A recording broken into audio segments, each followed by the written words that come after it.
Okey, sebelum kita belajar larutan, kita kena belajarlah apa maksud zat terlarut, larut dan larutan. Okey, zat terlarut ialah bahan yang boleh melarut dalam cecair. Okey, ni garam. Gula, garam itu adalah zat terlarut. Okey, air ialah pelarut. Bila kita campurkan dua-dua ni, kita kacau-kacau dia menghasilkan, kalau kita kat rumah kita panggil air gula, tapi dekat dalam makmal sains kita panggil larutan gula. Jadi biasa-biasakanlah kalau awak jawab, kalau katakan dalam soalan gula campur dengan air, janganlah cakap air gula. Dalam jawapan sains salah. Jawapan yang betul ialah larutan gula. Okey. Larutan ni pula ada 3 jenis, iaitu larutan cair, larutan pekat, larutan tepu. Larutan cair ni katakan awak buat air sirap yang tawar tu kan, warnanya pun macam tak berapa merah. Sirap kan biasa warna merah kan. Itu kita panggil larutan cair. Dia rasa manis-manis dia pun tak berapa nak manis. Larutan pekat tu macam sirap tu sendiri pekat kan. Ataupun awak buat air sirap tu terlebih gula, itulah kita boleh panggil larutan pekat lah. Larutan tepu tu betul-betul pekat likat macam itulah air sirap tu. Bukan air sirap, concentrate sirap tu. Apa kita panggil air gula tu. Okey. Ni aktiviti ni pun mudah. Semua ni 50 ml air suling. Okey, dia kata dia labelkan PQR. Okey, 2 spatula dalam P, 4 spatula dalam Q. Masukkan 4 spatula dalam R, kacau sehingga semua keping. Lepas tu tambah lagi sedikit-sedikit sampai ada mendapkan kat sini. Jadi maknanya kat sini cair, pekat, tepung. Maksudnya awak tambah tu kuprum 2 sulfat ni dekat R ni sampai dia dah tak boleh larut lagi dalam air tu. Maksudnya dia dah tak ada ruang lagi. Jadi sebab tu dia akan terbentuk mendapkan kat bawah ni. Ini dia punya penerangan dia lah, perbandingan dia. Okey, larutan dan ampaian. Okey, larutan ialah campuran jernih. Contohnya air larutan gula. Yang terhasil apabila zat terlarut larut dalam pelarut. Unless kalau awak campur sirap tu dah jadi warna merah, tapi warna merah dia air sirap tu tetap kita panggil jernih lah, sebab kita jernih ni maksud dia macam bila awak tuang kat dalam cawan, dalam gelas yang transparent kan, air sirap tu kalau awak tuang kat dalam gelas kan, air sirap tau, air sirap walaupun warna dia merah kan, ni mata awak boleh nampak lagi orang ni kat sini, ada orang kat sini kan, melalui sini kan, itu maksudnya jernih. Okey. Apa maksud ampaian? Ampaian ialah campuran keruh yang terbentuk daripada zat terlarut dan tidak larut dalam pelarut. Kalau tadi gula, zat terlarut, dia larut. Tapi yang ini dia tak larut. Maksudnya kali ini jernih, air jernih. Larutan jernih. Okay, larutan jernih ni larutan lah. Larutan. Tapi ampaian pula, bagi kali lain pula. Ampaian pula, bila awak campur zat terlarut, tu kan zat terlarut, tidak zat terlarut, tapi zat terlarut tu tidak larut dalam pelarut. Macam mana awak nak tahu dia tu ada ampaian? Bila awak buat air tu, awak kat sini awak dah tak nampak orang. Tak nampak ada orang kat sini. Macam kena blok. Maksudnya air apa tu contoh? Okay, ampaian, campuran air dan pasir yang kecil. Pasir yang tidak larut. Itu pun boleh jadi inilah ampaian. Tapi kadang air tu, bila kita nampak situ, air yang kat atas tu tetap air jernih lah, larutan lah. Yang ampaian tu kadang-kadang dia dia meliputi seluruh air ataupun dia ni ampaiannya saya titik-titik kan, ampaian dia tak larut. Contohnya pasir,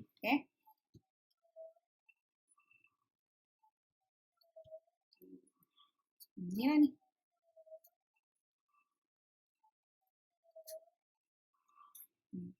Kalau ni kita letak ni, kalau dia tembus ke sini, maknanya dia adalah larutan. Tapi bila kita dah campur dengan bahan lain, dia macam tak tembus cahaya tu ke sini, okey, maknanya ada ampaian kat dalam tu. Okey. Okay, contoh lain itulah susu, susu. Maknanya ada ampaian lah susu. Mungkin susu tu tak jadi mendapkan macam pasir tu, tapi sebab dia block awak punya mata tu daripada tengok orang ni. Tandanya susu tu ada merupakan ampaian. Okey. Okey, keterlarutan. Keterlarutan suatu bahan ialah kuantiti maksimum zat terlarut yang dapat larut dalam 100 ml pelarut pada suhu yang tertentu. Okey, ada suhu tertentu 100 ml pelarut. Pelarut tu contohnya air lah. Selain air, minyak, kerosin. Okey, kadar keterlarutan. Kadar keterlarutan bahan dipengaruhi oleh beberapa faktor. Okey, ini ada eksperimen. Rasanya ni ada eksperimen wajib rasanya. Okey, suhu pelarut. Suhu cecair tu. Satu kita guna air biasa, air suling suhu biasa, satu kita panaskan. Okay, rasanya kita campur garam. Garam tu ni 100. Garam tu pun kuantitinya mesti sama banyak. Katakan ni 1 spatula, ni pun 1 spatula. Lepas tu kita kacau. Yang mana satu larut dahulu? Okay. Kadar kacauan. Jadi bila kita kacau, dua-dua ni suhu biasa, suhu sama, suhu biasa. 2 gram garam. Okay, satu kita kacau perlahan, satu kacau pantas. Yang mana satu yang larut dulu? Okay. Zat terlarut, saiz zat terlarut. Okay, satu kita guna gula halus, satu kita guna gula yang besar lah, gula cube. Okay, bila kita kacau-kacau sama sama kadar lah. Tak laju, tak perlahan. Kalau dua-dua laju, lajulah dua-dua. Kalau perlahan-perlahan lah. Okay, yang mana satu larut dulu? Yang halus ke yang cube? Okay. Ni dia punya ni lah. Gula larut lebih cepat dalam air kopi yang panas apabila dikacau. Okay, lepas tu dia lebih cepat dalam bentuk pasir halus. Suhu juga ni lah suhu. Kadar kelarutan dipengaruhi oleh suhu, kadar kacauan, lepas tu saiz zat terlarut. Okay. Koloid. Campuran dua atau lebih zat terlarut yang tersebar secara sekata, akan tetapi koloid tidak membentuk campuran jernih dan tidak menghasilkan mendakan. Ni susu lah. Susu dia awak nak cakap dia ada ampaian macam payah kan. Kalau senang tu yang ada ampaian tu pasir lah. Kalau awak campur air campur dengan tepung, tepung tu ampaian sebab dia boleh termendak. Tapi susu ni macam payah sikit kita nak ni. Dia kita panggil koloid sebab dia tak termendak. Dia macam ampaian tapi dia sebenarnya koloid sebab dia tak termendak. Okey.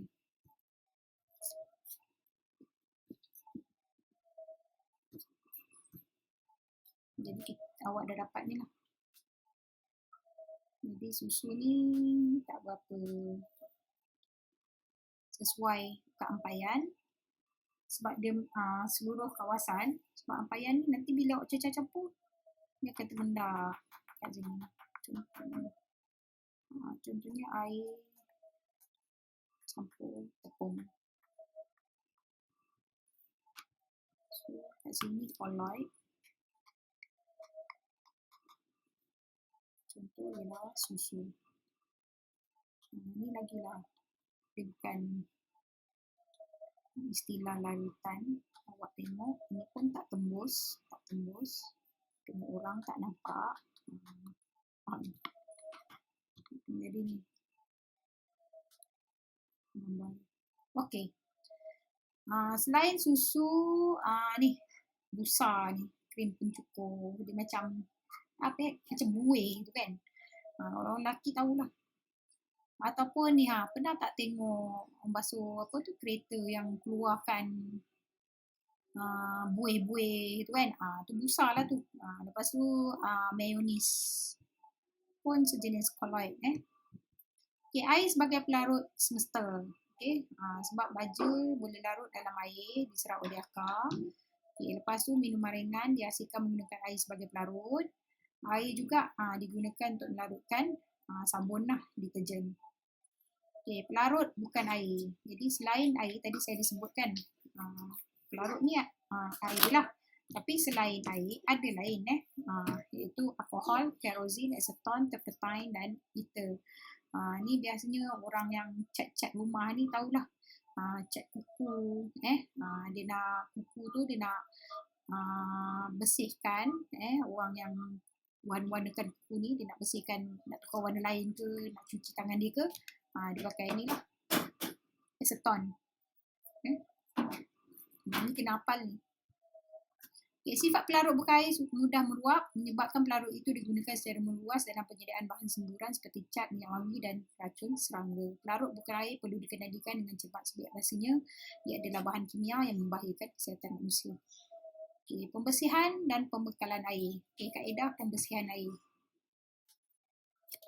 Okay. Sebelum air ni kita dapatkan daripada hujan. Hujan di tadah. Tapi ada orang kat kampung ni dia tak ada hujan kat dalam kola. Kalau kadang-kadang tu air kola tu kalau bersih okey lah. Kalau tak bersih lemak kan. Okey. Air merupakan sumber jadi kita perlu bersihkan dia daripada benda asing, mikroorganisma dan bahan terlarut supaya kita tidak keracunan lah. Supaya air tu macam air kola tu mesti dia akan rasa macam ada bau, ada rasa, ada mikroorganisma, kadang-kadang ada warna dia yang tak menyenangkan. Jadi kita nak air tu jernih. Contohnya yang keluar daripada paip rumah tu. Okay. Ini beberapa kaedah pembersihan air lah. Yang ini kita tapis menggunakan kertas turas. Tapi hasil turasan ni, air tu masih belum bersih. Dia cuma dapat pisahkan, contohnya air kolam ni kan, dapat pisahkan bahan-bahan yang terampai je lah. Contohnya pasir, rumpai, rumpai air. Okay, dia akan tersangkut kat sini. Hasil turasan.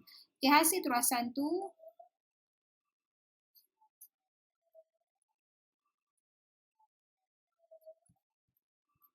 dia kata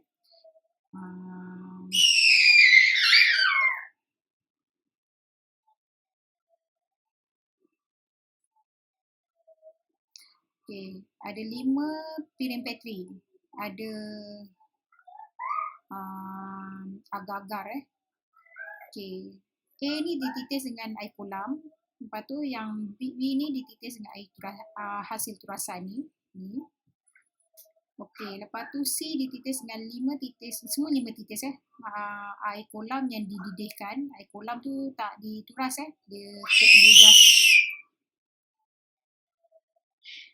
dia just didihkan je. Okey. Titiskan 5 titis air kolam yang dicampurkan dengan air klorin. Air klorin tu campur dengan air kolam dicampur dengan air klorin. Okey, tutup semua piring Petri. Okey, lepas tu kita akan biarkan dia selama 4 hari pertumbuhan mikroorganisma. Okey, antara 5 ni rasanya mana yang ada mikroorganisma ke semua ada mikroorganisma? Okey. Sebenarnya yang paling bersih air ni yang kita boleh buat di makmal ialah kaedah ini. Ini kita panggil penyulingan. Ini. Pendidihan air kolam tadi, kita didihkan je. Dia membunuh mikroorganisma, tapi air kolam tu still kotor. Kalau pengklorinan pun boleh membunuh mikroorganisma, tapi air kolam tu bila campur klorin, tapi air kolam tu kita tak turas, masih juga ada ampaian. Okey, penurasan ni pula, kita pisahkan pasir, rumput air. Tapi bila kita turas, hasil turasan ni, kita tak masak, kita tak didihkan dia, kita tak campur dengan klorin, jadi mikroorganisma masih ada. Okey, yang penyulingan paling lengkap. Sebab apa? Benda asin terampai. Kita kat sini, bila kita didihkan, kat sini yang tertinggal bahan-bahan terampai. Air yang naik ni jadi buat air balik.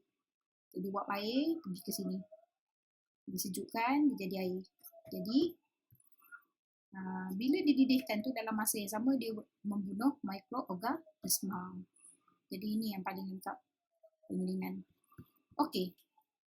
Menyelesaikan masalah kekurangan bekalan air. Okey, Singapura dia mempunyai bekalan air yang sangat terhad. Selain daripada Singapura, yang tak silap saya, Syria.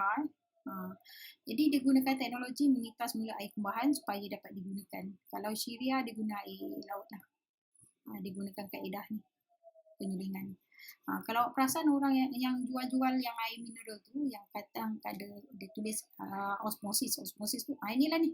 Tapi air di mana tu kita tak tahu. Yang penting air tu bersih. Tapi sebenarnya selamat je diminum. Okay. Sistem pembekalan air. Okay, ini yang berlaku di kat mana-mana lah. Malaysia kita ada air yang cukup. Kita negara yang ada hujan setiap masa kan. Okay. Ni air yang dikumpulkan. Lepas tu dibawa ke ditapis, daun-daun kering semua, pasir semua ni dipisahkan. Lepas tu dioksidakan, dibagi oksigen. Lepas tu dicampur dengan helium dengan kapur mati. Berlaku penggumpalan, ada bahan-bahan lain lah yang terampai ni. Ada yang terampai yang belum terpisah betul, digumpalkan kat sini dan dienakkan. Jadi air, jadi bolehlah dipisahkan daripada air. Air ni terus mengalir kat sini. Jadi dituras beberapa lapisan. Okay, dibawa ke sini dan dimasukkan, dicampurkan klorin dan florida untuk bunuh mikroorganisma sampai kat tangki air bersih ni, dan barulah bawa ke tangki simpanan untuk dihantar ke rumah, rumah-rumah. Okay, ni ada dia punya ni, penerangan dia. Kelestarian air. Okay, sebagai ni, kita janganlah buang sampah ke dalam saliran air dalam parit, dalam longkang. Lepas tu manusia, ini biasa orang yang dalam industri pertanian lah, menggunakan baja tu bila dia diserap ke dalam tanah, bila hujan, air dalam semburan baja racun tu akan dibawa air ke sungai-sungai tu yang berlaku kerosakan lah, pencemaran. Tumpahan minyak ni jarang berlaku lah. Tumpahan minyak. Sebab tu untuk kontrol ni kita ada akta lah, undang-undang. Jangan buang sampah merata-rata.